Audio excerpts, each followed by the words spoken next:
Pink eye is one of the most common issues we get called about at the office. And the reason is simple. Schools are in a panic mode about pink eye, and they hit the panic button and really alarm families about it nearly every day. So let's talk about the three real types of pink eye and the one mythic type. The three real types are two infections, viral and bacterial pink eye, and what we're currently seeing in the summer months, more than anything else, allergic pink eye. All three types, the viral, bacterial, and allergic pink eye, are called pink eye because they cause inflammation of the white of the eye, turning the clear white of the eye into a network of dilated, inflamed blood vessels, we call bloodshot eye. And for all three of these, we see weepy, increased tearing, overnight accumulation of crusts, and swelling of the eye. And so if you have a pink eye with lots of tearing and crusting in the morning, you can't tell the difference between allergic, viral, and bacterial pink eye because all three cause all of those symptoms. So how do we make the distinction? Well, the first question is whether it's allergic or infection, and that has a lot to do with the season of the year. In the warm blooming seasons with itchy eyes and itchy runny nose, not feeling very sick, no fever, no signs of an illness or infection, we're really looking at allergic pink eye, and that case is sealed if a person takes antihistamine by pill or liquid or by eye drop and the symptoms go away, because antihistamines won't help virus and they won't help bacteria. So in the right season with itchy symptoms and response to antihistamines, we've got a clear path to calling it allergic pink eye. What about viral and bacterial infections? Well, for infections, you'd say the vast majority of pink eyes are from viruses. And we like to call them cold in the eye because that's what they are. You know, most kids who have colds have swollen noses if you look inside there, and they make a lot of mucus, which everyone can see. And yet, if that same process happens just a little bit away from the nose into the eye, people get very concerned and confused about the process. But it's really the same idea. A virus in the eye is just like a virus in the nose. It causes the nose or eye to get red and a little swollen and make a lot of extra fluid. In the case of the nose, mucus. In the case of the eye, mucousy tears, which dry and cause crusts.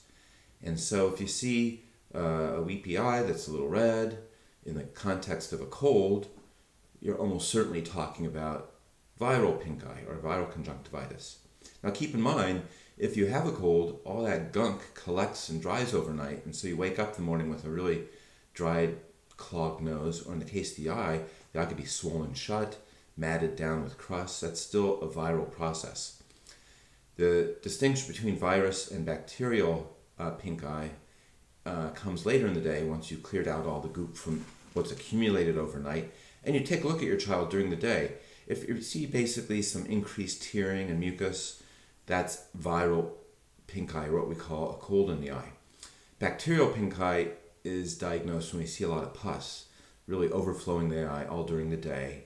And then we know that either the allergic pink eye or the viral pink eye, which creates a lot of stuff either way, gets infected with bacteria and you get a big volume of pus. That's relatively infrequent. In the case of bacterial pink eye, we've got drops that can clear out the infection very easily. Those are the antibiotic eye drops a lot of people are familiar with. Now when it comes to the viral type, it stands apart from allergy and bacteria because the allergy, as we said, can be helped considerably by use of antihistamine and the bacterial infection cleared with antibiotic. But the viral pink eye, there's really nothing to do. There is no drug that kills those viruses, so we're reduced to comforting your child, wiping their eye and keeping it clean, cool compresses if that should help. That covers all the types of pink eye we normally see in the course of a day, month, or year. But there is another type that's talked about quite a bit out there. I call it a mythic beast because it doesn't exist and causes a lot of dread, just like any beast would. This mythic form of pink eye is completely conjured up by the school system for some reason. And according to the school, there's a type of pink eye that's extremely dangerous, that can cause damage within minutes to the child's eye, that is spread like wildfire and presents a real and present danger to every child in the classroom when one of the children show up. If you believe that such a pink eye exists, then it makes sense to call parents on an emergency basis to come and get their child for urgent reasons, to exclude them from school until a doctor has been seen. But when it comes to the practice of medicine, it doesn't make any sense at all.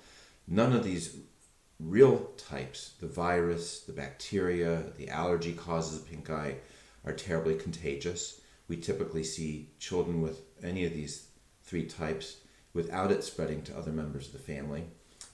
They don't cause any harm to the eye at all, so there's no danger present. So they don't present a danger to their classmates by spread, and they don't present much of a danger to themselves by danger of disease.